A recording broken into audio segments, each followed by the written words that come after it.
friends, welcome to 74 East, a new podcast series from Kashmir. और आज हमारे Studios में हमारे दो ख़ास मेहमान mister Azaan Javed, senior journalist, and mister Anees Zargar, वो भी सीनियर जर्नलिस्ट है, तजिया निगार हैं. Welcome both of you for taking out time. Today is a big day, everybody knows. 8 अक्टूबर है 2024 और आज जो है असेंबली इलेक्शंस 2024 का जो है ना रिज़ल्ट डे था. और अभी जब हम रिकॉर्ड कर रहे हैं, आई थिंक 5 या 6 सीटें हैं जिन पे अभी नताए जाने हैं बाकी हैं. बाकी 85 सीट्स जो हैं वो डिक्लेयर हो चुकी हैं and the mandate is out. Jammu Kashmir national conference जो है वो 42 सीट्स, 40 तो डिक्लेयर हो गई हैं, 2 पे वो आगे हैं. So I think the clear mandate आ चुका है और इट इज़ समथिंग जो हम शायद मैं और आप दोनों का मुझे नहीं पता, प्रोबब्ली समथिंग दैट जो कल शाम हम एक्सपेक्ट नहीं कर रहे थे कि ऐसा हो. तो let me start with that. Do you think it's because मैंने बहुत सारी चैनल्स पे देखा कि लोग कह रहे हैं कि अब वो बातें कर रहे हैं कि ये उतना ज़्यादा अनएक्सपेक्टेड नहीं है. So what's your take on that? नहीं, मेरे हिसाब से देखिए, बहुत लोगों को फिर आदत रहती है इलेक्शन के बाद बोलने के लिए कि जी हमने देखा ही था. देखा तो पहले बोलना चाहिए था, क्योंकि इसमें क्या होता है, जर्नलिस्ट बहुत सारे वर्ड पुट आउट नहीं करते हैं, including me also. We also try to play safe. But अभी क्योंकि अब आ चुके हैं रिजल्ट, तो मैं ये कह सकता हूँ मेरा खुद का एक्सपेक्टेशन 34 था. एंड नेशनल कॉन्फ्रेंस से कुछ लीडर्स है जिनसे हमारी बातचीत हो रही थी, उनका खुद का भी असेसमेंट अबव 40 का नहीं था.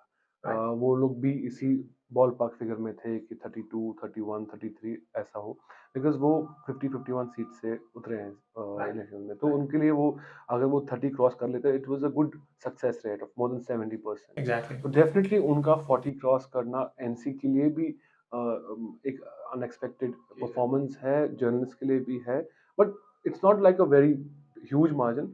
5-8 सीट हमारे एक्सपेक्टेशन से ज़्यादा है, बट वो एनसी की एक्सपेक्टेशन से भी ज़्यादा है. और जो बाकी पॉलिटिकल पार्टीज है जो उनको 30-32 दे थी, उनसे भी. जी बिल्कुल बिल्कुल. परफेक्ट. जस्ट अ थिंग, इस वीडियो के डिस्क्रिप्शन में हम अपना एक और एपिसोड जो हमारा सलमान सागर साहब के साथ हुआ था उसकी डिस्क्रिप्शन लिंक जो है ना डिस्क्रिप्शन में होगी, तो वो ज़रूर देखिएगा because that was shot before elections. So what he was saying about उनकी एक्सपेक्टेशंस क्या थी इस इलेक्शन को लेकर and how they have bettered it.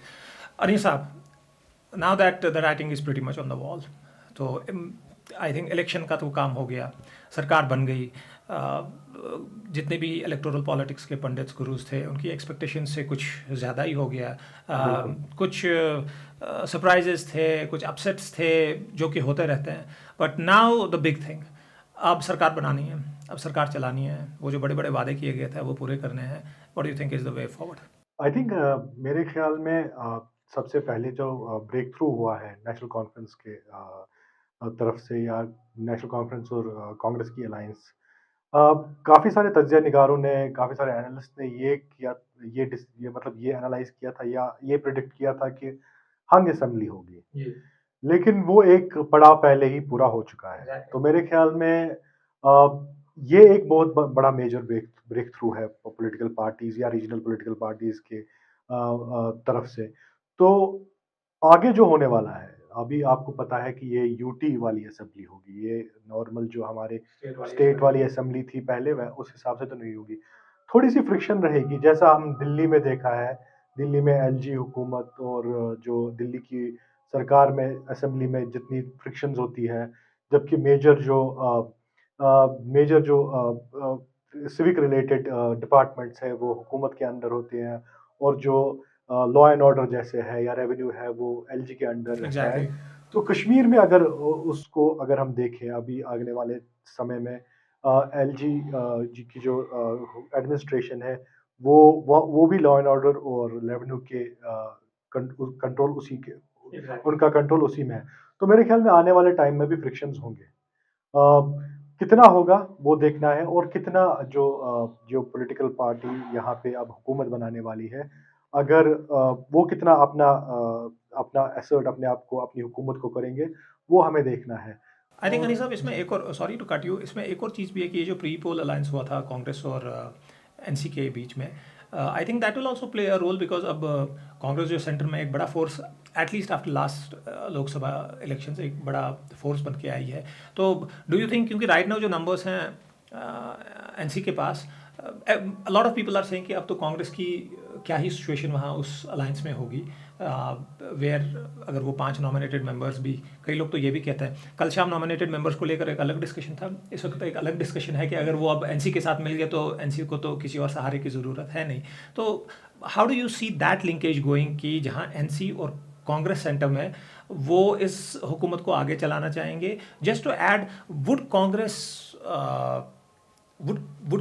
put forth its progress and its life on stake throughout the country by just aligning with NC, जिसके बहुत बड़े वादे हैं that we know legally शायद unilaterally ना हो पाए? I think Kashmir, Jammu and Kashmir जो union territory है अब, I think competition, the contest in Jammu and Kashmir has always resonated throughout the country. Right. And how political parties like BJP or any other national party like Congress performs in Jammu Kashmir, it resonates in the rest of the mainland Exactly. India.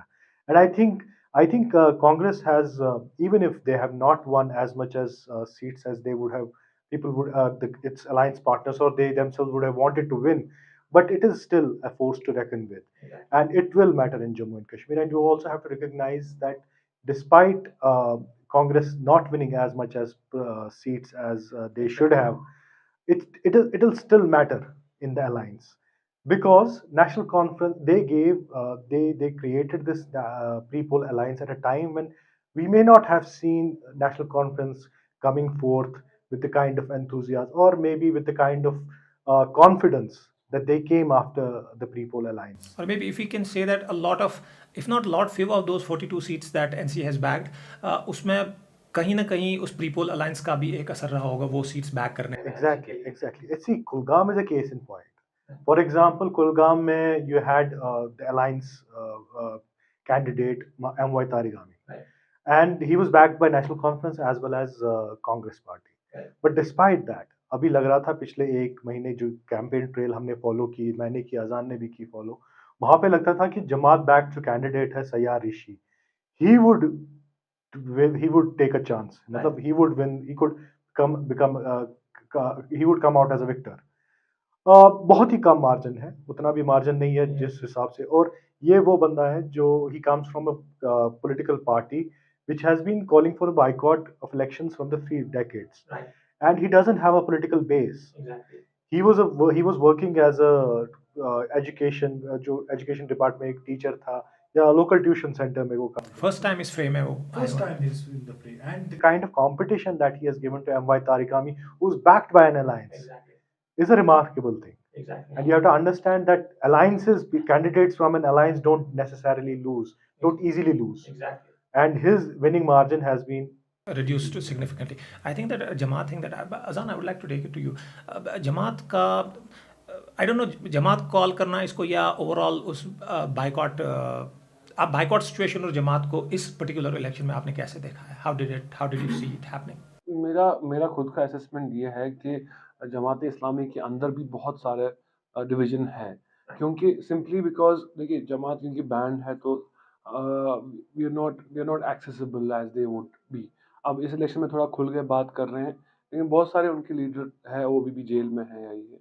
लेकिन significant चीज़ है कि कुलगाम के अंदर voting percentages, ये कुलगाम एक ऐसी जगह जहाँ जमात का बहुत अच्छा खासा प्रेजेंस है. ठीक है, वहाँ पे वोटिंग परसेंटेजेस का इतना बड़ा इंक्रीज नहीं देखा गया. अगर आप मानते हैं कि जमात बॉयकॉट करता आ रहा है पिछले 30-35 सालों से, तो एक बहुत बड़ा बम्प होना चाहिए था, या तो फिर जमात प्रेजेंट ही नहीं है.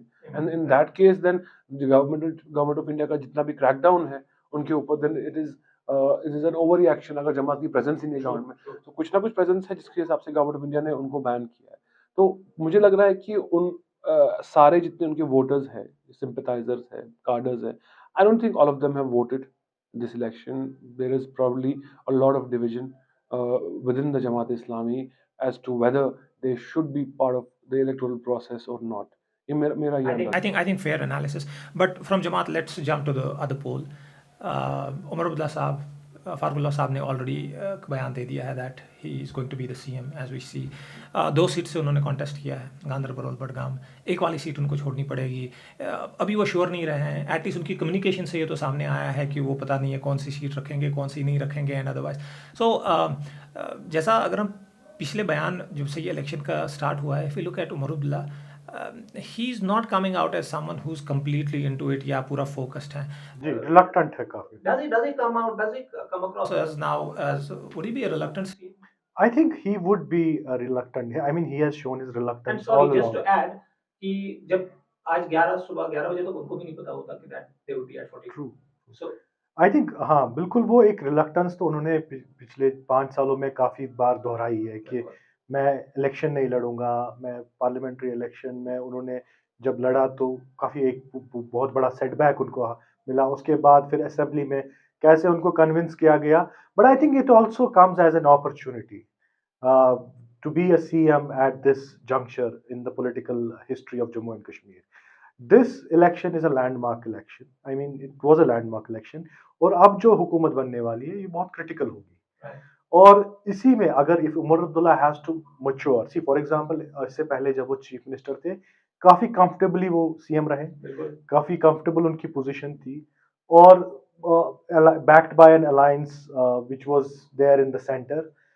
The real politic will now begin if he assumes the charge of chief minister. और इसमें उनकी मैच्योरिटी, पॉलिटिकल मैच्योरिटी वो कितना ग्रो हुए हैं वो सामने आएगी. और how he behaves, how he works in this position will actually determine his future also as a leader of the region. I think ये जैसा आपने कहा ना कि बड़ा क्रिटिकल इलेक्शन है, तो समथिंग ऑन दैट, इस क्रिटिकल इलेक्शन में लेट्स पुट इट डायरेक्टली 10 साल बीजेपी का रूल रहा है, इफ़ नॉट डायरेक्टली इनडायरेक्टली और व्हाटएवर. पिछले 5 साल तो बिल्कुल ही रहा है. एंड इतना सब कुछ होने के बाद, ऐसा रूल करने के बाद, BJP is where you see them today 28-29 है, और that too coming from only one region. How do you evaluate that? What do you think of that? I think BJP का 29 सीट्स अगेन उनकी assessment से बहुत ज़्यादा है. कांग्रेस की जो इल कैंपेनिंग रही, वेरी बैडली प्लान्ड इलेक्शन, चाहे वो जानबूझ के था इन जम्मू, तो उसकी वजह से अब 29 सीट्स मिल तो गई है, but it was a very close shave for the BJP because उनके लीडर जो है, सीनियर लीडर स्टेट के specially, they are very aware that there is a bit of anti incumbency in Jammu with regards to few issues. ठीक है, 370 पे तो obviously Jammu में ठीक ठाक सपोर्ट ही था उनके का, लेकिन Darbar move, electricity bills, unemployment, tolls, ये सब ऐसे इश्यूज है जो वहाँ पे बहुत बड़े इश्यूज है और उनको लग रहा था इसके ऊपर ये होगा. लेकिन मुझे लग रहा है कि क्योंकि ये डिवाइडेड मैंडेट है तो पॉलिटिक्स बहुत पोलराइज रहेगी. लेकिन एनसी और मेरे हिसाब से एनसी और कांग्रेस को एक ऐसी लैंग्वेज आर्टिकुलेट करनी है जो वो जो रेजोनेट हो वहाँ पे भी. तो जैसे कुछ इश्यूज है जो बिल्कुल सेम ही है, वहाँ पे भी यहाँ पे भी, दे गो बियॉन्ड 370. हालांकि 370 बैकग्राउंड में तो है ही उसके, लेकिन वहाँ पे अनएम्प्लॉयमेंट है, इलेक्ट्रिसिटी बिल्स है, टोल्स है, तो ये सारे इश्यूज है जो एनसी एक रीच आउट कर सकती है वहाँ पे जम्मू को भी. हालांकि उनको वहाँ पे इतना अच्छा परफॉर्मेंस नहीं है ऑब्वियसली, क्योंकि उनकी ज़्यादा सीटें यहाँ से थी. तो मुझे लगता है कि बहुत सारे इश्यूज है जहाँ पे एनसी अभी भी घेर सकती है यूनियन गवर्नमेंट को कि इन इश्यूज के ऊपर आप बात करें. और मुझे लगता है बीजेपी वोटर भी जो है वो उन इश्यूज के ऊपर एनसी और कांग्रेस अलायंस को थोड़ा सा सपोर्ट कर ही सकता है, स्पेशली दरबार मूव के ऊपर. समथिंग रेलेवेंट टू दैट जो मेरे जहन में था नहीं साहब, कि इस वक्त जो जम्मू का वोटर है जो ऑल आउट गया है और उसने बीजेपी को वोट दे दिया है, अब वो देख रहा है नंबर्स के हिसाब से, वो देख रहा है कि वो तो गवर्नमेंट में है भी नहीं. और ये ऐसी चीज़ नहीं है कि ये कोई छोटी जगह है, it's a huge province. Half of the UT और अर्स्टवाइल स्टेट जो है उसका हाफ है. So what would be going on in their mind? वो क्या सोच रहे हैं कि इतना कुछ करने के बाद भी एग्जैक्टली वही हुआ है जो हमें प्रॉमिस किया गया था कि नहीं होगा, कि पावर कहीं रीजन में कहीं और से नहीं आएगा. तो after 10 years of telling them everything, they having completely gone with whatever that party was saying, और उन्होंने पूरा उनको सपोर्ट करके, लाइक जम्मू में तो पूरा ही उन्होंने 11 में से उनको 10 सीट दे दी हैं. इससे ज़्यादा तो क्या ही कर सकते हैं. Even if they would have given them 1 seat, 29 का 30 हो जाता. बट इवन देन यहाँ से क्या कहते हैं गवर्नमेंट बने. सो वो क्या सोच रहे होंगे? आई थिंक उनके जहन में थी it's a very dynamic situation as far as the voting pattern is concern. इतना भी आसान नहीं है कि एक ही कश्मीर ने रिजेक्ट किया बीजेपी को और जम्मू ने एक्सेप्ट किया बीजेपी को. It's not a binary. And हमने जो पिछले 5 साल या 10 साल पहले भी देखा था कि काफ़ी सारी जो पॉलिटिकल लीडरशिप थी बीजेपी के हवाले से, for example they have been harping on this plank कि Jammu needs to reclaim its space in Jammu and Kashmir, in the governance, in the leadership, और वो काफी हद तक रेजोनेट भी हुआ ऑन ग्राउंड इन जम्मू। और 2014 में अगर हम थोड़ा सा पीछे जाए तो 2014 में जब पीडीपी ने डिसाइड किया कि they had the majority of seats, they had one the majority of seats in Kashmir 28 के करीब, और जम्मू में 25 के करीब जो बीजेपी ने लाया, तो दे उस टाइम उन्होंने बोला कि हम बीजेपी के साथ इसलिए अलाइन कर रहे हैं so that Jammu also gets representation. तो उस हिसाब से फिर क्या होना चाहिए था आगे आने वाले टाइम में, उस हिसाब से जो जम्मू के लोगों की एस्पिरेशंस थी वो पूरी होनी चाहिए थी, कश्मीर के लोगों की भी जो एस्पिरेशंस थी वो पूरी होनी चाहिए थी, लेकिन हमने क्या देखा, हमने उसकी कॉन्ट्री दोनों की नहीं देखी। तो हमारे पास अब ये रेट्रोस्पेक्टिव विजडम है कि वो अगर वो वैसे रिप्रेजेंटेशन या वैसे अगर पॉलिटिक्स यहाँ की जो पॉलिटिकल लैंडस्केप में है उस हिसाब से काम करता, तो उस हिसाब से भी अगेन फिर इसका कॉन्ट्ररी एक डिसीजन आना चाहिए। But then just to add to that, दो पार्टियों ने तब क्या कहते हैं कोalition किया था एग्जैक्टली, और वो वही बात की दो एस्पिरेशन साथ लाएं। एक पार्टी जो उसमें थी वो राउट होती नजर आई है आज, 3 सीटें पीडीपी ने ली हैं। जहाँ तक कल बातें हो रही थी, हम भी आपस में बात कर रहे थे, they might be the king makers and other things and all that, आज वो कहीं उनके भी साथ भी नहीं है। But same thing didn't happen with BJP in Jammu. सो ये क्या बीजेपी से क्या गलती हुई, या ना सॉरी पीडीपी से क्या गलती हुई, या बीजेपी ने क्या सही किया? What happened? मेरे ख्याल में मेरी अपनी अंडरस्टैंडिंग है, I went there couple of times in दिनों, बीजेपी में जम्मू में जो प्रॉब्लम है, जम्मू में प्रॉब्लम बीजेपी के ये जम्मू में जो प्रॉब्लम है वो है कि वहाँ पे ऑप्शंस नहीं है ज़्यादा, वहाँ पे इतनी पॉलिटिकल ये जो पॉलिटिकल पार्टीज है वो इतनी डायनेमिक नहीं, और जो लोकल लेवल पे जो असेंबली सीट्स में मैटर करता है, लोकल कैंडिडेट्स, वो उनके पास उतने ज़्यादा ऑप्शंस हैं नहीं। मैं किसी से बात कर रहा था, उसने बोला अगर हमारे पास नेशनल कॉन्फ्रेंस या पीडीपी या जो भी रीजनल पार्टी का कैंडिडेट होता, हम उसको प्रेफर करते as compare to BJP, but since it's BJP versus Congress, their entire dynamic changes, it becomes a national politics, it becomes a decision which we have to take at the national level। वहां पे जम्मू के जो लोग हैं वो खुश हैं prime minister से, वो वहां पे अभी भी मोदी फैक्टर प्राइम मिनिस्टर हाँ काम कर रहा है, and he still a popular leader there. तो वहां पे जब वो डायनेमिक इन्वॉल्व होता है तो they will automatically vote for BJP. I think that explains what has happened. Okay, from this jumping on directly कि आज से 2 महीने बाद सिचुएशन क्या होगी, मैनिफेस्टोज पे बात करते हैं। सबसे पहले national conference, the biggest party जो कल या आज शाम या कल जो इनवाइट होगी, उनके जो मैनिफेस्टोज हैं, एक तो उनकी बड़ी टॉल क्लेम्स है, a lot of what has happened in last 5 years जो उसको रिवोक करना चाहते हैं। How is that going to pan out? देखिए 370 की अगर बात करें तो it's a very long drawn process, there are options. Supreme Court को फिर से अप्रोच करके एक लार्जर बेंच ऑफ जजेस के पास जा सकता है, बट आई थिंक इनका फर्स्ट मूव जो रहेगा वो they will play a bit safe, they will just kind of test waters कि पहले देखते हैं क्योंकि इनके क्लेम्स है कि इलेक्ट्रिसिटी बिल्स का हम राहत देंगे, will give you some units free. I think ये उस पर थोड़ा काम शुरू करेंगे, अनएम्प्लॉयमेंट पे थोड़ा काम शुरू करेंगे, मे बी प्रेस फ्रीडम के ऊपर थोड़ा सा यहाँ पे करेंगे, फ्रीडम ऑफ एक्सप्रेशन के ऊपर वो भी।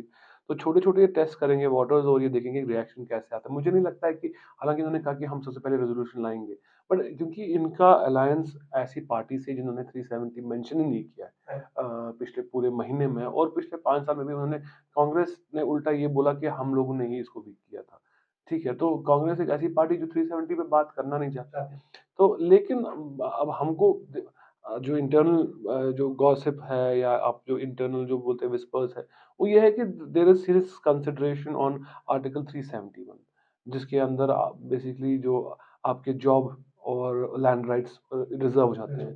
क्योंकि आई थिंक यहाँ पे जो पार्टीज है, रीजनल पार्टीज है, उन्होंने इसका एक हिसाब से एक तो निचोड़ निकाला है कि यहाँ पे मेन इशू जो 370 से है कनेक्टेड, वो लैंड का है। पीपल फेयर डेमोग्राफिक चेंज, और ये ऐसी चीज है जो सिर्फ कश्मीर के अंदर भी नहीं है, ये जम्मू के अंदर भी अब आ रही है। From the initial support of it, there is a bit of a change, not a huge change, but there is. And then also government jobs, हालांकि गवर्नमेंट जॉब्स एक ऐसा तबका है जो लिमिटेड लोग यहाँ पे है, उसके अंदर आबादी तो 1 करोड़ 20 की है, और उसमें लिमिटेड लोग हैं इसमें, लेकिन वो भी एक बहुत बड़ा एक एस्पिरेशनल चीज़ है। तो वो भी अगर आपको, you have to compete for government jobs across India, it becomes very difficult. तो आई थिंक उसके ऊपर भी शायद ये हल्का-फुल्का काम करना शुरू करेंगे मेरे हिसाब से। लेकिन मैं expect at least for the next month or so, I don't expect a big confrontation with the central government. I think फिर वही हो जाएगा ना कि लोग बोलेंगे यार हमने इनको लड़ाई लाया था करने के लिए भेजा, एग्जैक्टली, तो कुछ ना कुछ कुछ तो राहत मिल जाए। हाँ, कुछ ना कुछ ये हो जाएगा, क्योंकि आप इनके नेताओं से बात करेंगे तो वो भी बोलते हैं हमारा पहला, उनको अगर पूछते हैं कि आपको क्या करना है जी पहले, तो वो बोलते हैं रेटोरिकली ये बोलते हैं, तो हमें पहला पहला हमारा काम हम राहत देंगे। तो वो राहत अभी पता नहीं एग्जैक्टली इनकी नज़र में क्या है, लेकिन वो बोल रहे Azan, हैं। I want to get you in on something quite relevant. और आप अपनी एक्सपीरियंस से बताइएगा, you have also worked in Delhi, आपने गवर्नमेंट्स देखी है वहाँ बनती हुई है, कैसे गवर्नमेंट वहाँ फॉर्म करती है। तो ये पॉलिटिकल प्रोक्लेमेशन से और ये जो एक जेनरिक सा व्यू होता है ना कि गवर्नमेंट बन गई है, जम्मू कश्मीर की गवर्नमेंट हमेशा बाकी स्टेट्स या बाकी यूटीज़ की गवर्नमेंट से डिफरेंस होती है कि भले जो यहाँ पार्टी इक़्तिदार में आए। तो just 2 minutes explain to our viewers that why is it different and why do they need to understand it differently. देखिए, असल में इसमें तो बहुत सारे रीज़न्स हैं, लेकिन मैं आपको थोड़ा रेलेवेंट मैं बोलता हूँ कि यहाँ पे बहुत लोगों को खदशा है कि ये Delhi government of Delhi model जो है वो अब इम्पोर्ट हो जाएगा यहाँ पे, जहाँ के अंदर tussle between the LG and the आम आदमी पार्टी इज़ जस्ट अनएंडिंग, ठीक है। मैं जब दिल्ली में क्राइम रिपोर्टिंग स्टार्ट की थी, I used to be a crime reporter there. उसके बाद मुझे कुछ रिस्पॉन्सिबिलिटीज़ ऐड कर दी थी, जहाँ पे मुझे आम आदमी पार्टी दी गई। उसके बाद आम आदमी पार्टी गवर्नमेंट दिया गया। तो आई हैव एक्सपीरियंस वहाँ पे कवर करने का, तो हमको अच्छे से ये है कि सुबह केजरीवाल जी वहाँ पे जो सीएम थे वो कुछ साइन करते थे, शाम को एलजी साहब वो रिजेक्ट कर देते थे। तो वो टसल तो डेफिनेटली यहाँ पे भी देखने को मिलेगी, लेकिन मुझे लगता है कि जो एग्जैक्ट रेप्लिका है उस मॉडल का, कि जैसे कन्फ्रंटेशनल बीजेपी और आम आदमी पार्टी का रिलेशनशिप है वहाँ पे, वैसा नहीं रहेगा। सिंपली इसमें बहुत सारे वजूहत है, लेकिन जो मेन वजह है कि ये कश्मीर है, बेसिकली सबसे बड़ी वजह वही है। ये सिक्योरिटी स्टेट है, यहाँ पे ये बॉर्डर स्टेट है, यहाँ पे स्टेक्स बहुत सारे लोगों के हैं, और यहाँ की जो नीड है रीजनल पॉलिटिकल पावर्स की, जो नीड बीजेपी को है या सेंट्रल गवर्नमेंट को है, जितनी नीड उनको है, उतनी नीड उनको आम आदमी पार्टी की नहीं है दिल्ली में, ठीक है। यहाँ पे फॉरेन अफेयर्स डिसाइड होते हैं। आपको अगर कोई फॉरेन डेलीगेशन आती है बाहर से, बड़े पॉलिटिशियंस आते हैं, तो it always shows good on you as a leader of the country to have few of the regional politicians, few Muslim faces, few people who are acceptable in the valley, in the region largely, to be on your side at least, symbolically ही सही, बजाय इसी कि आप उनको continuously jail भेज रहे हो या वो, तो ऑब्वियसली वहाँ पे एक वो फ़र्क लगेगा मुझे। आई थिंक ये बड़ी इंपॉर्टेंट बात है समझने की। आप जितना मर्जी पॉलिटिक्स, जितना मर्जी इलेक्टोरल पॉलिटिक्स या बाकी चीज़ें डिस्कस कर लें, ऑलवेज रिमेंबर कश्मीर के बारे में ना ये कैविएट हमेशा आप रख लें कि ये एक जगह ऐसी है जिसके कुछ अपने वेरिएबल्स हैं ना, जो शायद बाहर की स्टेट्स या यूटी से उसको थोड़ा अलग करता है, तो यहाँ की डायनेमिक्स ज़रा डिफरेंट हो जाती हैं। तो ऐसे बाइनरी में इसको समझना थोड़ा मुख्तलिफ हो जाएगा। It's a little, I won't say it's too complex, it's a little bit complex then how it otherwise is. Anis, one important thing, probably last few questions before we wrap it up.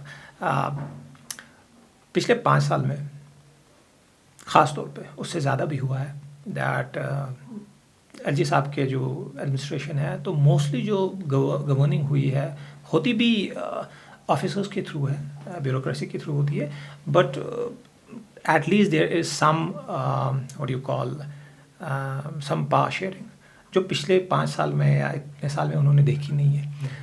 Now it is coming after से 5-10 साल के बाद ही आ रहा है, और उसमें बहुत सारे ऐसे ऑफिसर्स या ब्यूरोक्रेसी में ऐसे बंदे होंगे जो for the first time power sharing करेंगे। और हमने देखा है यूजुअली गवर्नमेंट्स आती हैं, लिस्टें आती हैं, लोग चेंज हो जाते हैं, क्या होने वाला है? Interesting times ahead. Really? Yeah, it's going to be interesting. See, I think a lot of officers अभी जो है हमारे एडमिनिस्ट्रेशन में पोस्ट 2014 का, हाँ, और उसमें काफ़ी सारे ऐसे भी हैं जो 2019 के बाद यहाँ पोस्ट हुए हैं, या कुछ ऐसे लोग हैं जो पहले बाहर थे, उसके बाद 2019 के बाद यहाँ पे उनकी डेपुटेशन या what ever you call it transfer हुई है। आई थिंक काफ़ी सारी डिफरेंट वैली और काफ़ी सारे डिफरेंट चेंजेस वो भी देखेंगे। और it's not going to be an easy transfer. See, transfer of power is never an easy thing, it doesn't happen easily.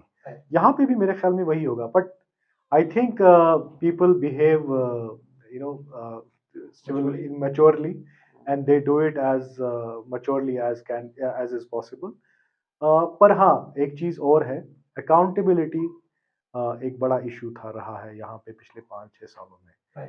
और इफ व्हेन जो पीपल जो पहले अजान भी बोल रहा था कि रिलीफ मिलना चाहिए, राहत मिलनी चाहिए, आई थिंक वो रिलीफ और राहत विल कम थ्रू अकाउंटेबिलिटी। और अगर अकाउंटेबिलिटी सेट होती है कहीं पे, या अकाउंटेबिलिटी लाई जाती है किसी चीज़ में, या कहीं कोई गलत हुआ है, कोई लोगों में कोई खदशात हैं वो एड्रेस होते हैं, तो उसके थ्रू अगर अकाउंटेबिलिटी आ जाती है तो मेरे ख्याल में काफ़ी सारी बेहतरी आ जाएगी एडमिनिस्ट्रेशन में भी, और पॉलिटिक्स में भी, और सोशल लाइफ में भी। मेरा थोड़ा सा डिफरेंट रहेगा इसमें, may be not the very sophisticated way of putting it, लेकिन मुझे लग रहा है, देखिए आई एग्री विद हिम, लेकिन क्या है कि जो पॉलिटिशियंस है स्पेशली एनसी के, जब उनसे बात करते हैं तो वो उनको व्यू देना होता है कि we are powerful, they have to establish a certain kind of rate, and the people their supporters should not feel that they are weak. तो वो बाहर आके वो बोलते हैं जी हम लड़ेंगे, ये करेंगे, बट वंस यू थोड़ा सा उनसे बैठते थोड़ा कुरेदते हैं तो they are clearly traumatized by the 2019 their experience Yeah, of that is a 2019। fact. Yeah. ठीक है, तो एज ही सेड कि ऐसा सिविलाइज्ड ही होगा, ब्यूरोक्रेट्स के साथ आएंगे, वो ठीक काम निकलवाएंगे, काम उनको भी चाहिए ही होगा, लेकिन ऐसा नहीं है कि बैकड्रॉप पे वो नहीं चलेगा। मैं आपको थोड़ा क्रूड टर्म्स में बोलूँगा कि वो हक्का नूडल्स और फ्राइड राइस नहीं बनेगा, बिरयानी बनेगी। तो धीमी आंच पे जो भी होगा वो धीमी आंच पे होगा, वो चलता रहेगा। जिसने जो किया है उसको आंसरेबल, मुझे लगता है दे विल होल्ड आंसरेबल। मैं अब सारी चीज़ें हम यहाँ पे बोल नहीं सकते, क्योंकि बहुत सारी चीज़ें ऑफ द रिकॉर्ड भी होती हैं। तो उन्होंने मतलब when you talk to them they take name of officials की, इसने जी फलाने दिन ऐसे किया, ऐसे किया, ऐसे किया। Now that you brought it up, it's probably just to tell all you people who are listening, and probably you can share in the comments as well. सिर्फ बताना चाह रहे हैं कि आगे आने वाला टाइम जो है ना, ये इस खुशी तो मैंने तभी कहा 2 महीने के बाद, when all this thing settles down, कि अब सरकार भी बना ली, आपने ओथ भी कर लिया, आपने and finally you're resuming in office, तो ये सारी चीज़ें जो है ना चलती जाएंगी, ये सारी चीज़ें। I understand elections, I was just checking final counting, तो 42 जो हैं डिक्लेयर हो चुकी हैं, 6 जो हैं कांग्रेस की हैं, तो 48 इनके पास हैं, और एक जो कुलगाम से सीट है जिस पे CPIM, सो 49। और अगर आप इंडिपेंडेंट 5-6 उसमें जोड़ लेते हैं तो probably they don't even need independents, और शायद वो जो 5 नॉमिनेशन वाली भी हैं वो बहस भी, आई थिंक PDP भी फीलर्स भेज रहे हैं कि हम काम करेंगे। एग्जैक्टली, द कम्युनिकेशन जो दिन भर आई हैं कि काम करेंगे गवर्नमेंट के साथ। तो आई अंडरस्टैंड नवाज सुबह में इस वक्त सेलिब्रेशन का माहौल होगा, जम्मू में BJP के हेड ऑफिस पे सेलिब्रेशंस का माहौल होगा, एंड आई अंडरस्टैंड कि आप लोगों ने भी बहुत कुछ कवर करना है। सो प्रोबेबली ये एक स्पेशल एपिसोड था गाइस आज के दिन के हवाले से। प्लीज़ हमें लाइक, शेयर और सब्सक्राइब करना ना भूलें। 74 ईस्ट एक स्पेशल पॉडकास्ट सीरीज़ है कश्मीर से, trying to get up close and real with all the all the viewers. We'll bring in different topics, मुख्तलिफ टॉपिक्स पे बात करेंगे। आज चूँकि ये एक टॉपिक था ही 8 दिसंबर को, and we were just working, so हमने सोचा क्यों ना हम आपस में बैठ के इस पर एक तजिया करें, हमारे दिलों में, हमारे जहनों में क्या है वो आपके साथ शेयर करें। अगले एपिसोड में फिर मिलते हैं, we have something in store for you. और हाँ, एक चीज़ जो हमने इससे पहले भी बोली थी कि इससे हमारा जो पहला एपिसोड है सलमान सागर साहब से हमने किया था, उसकी लिंक जो है डिस्क्रिप्शन में है।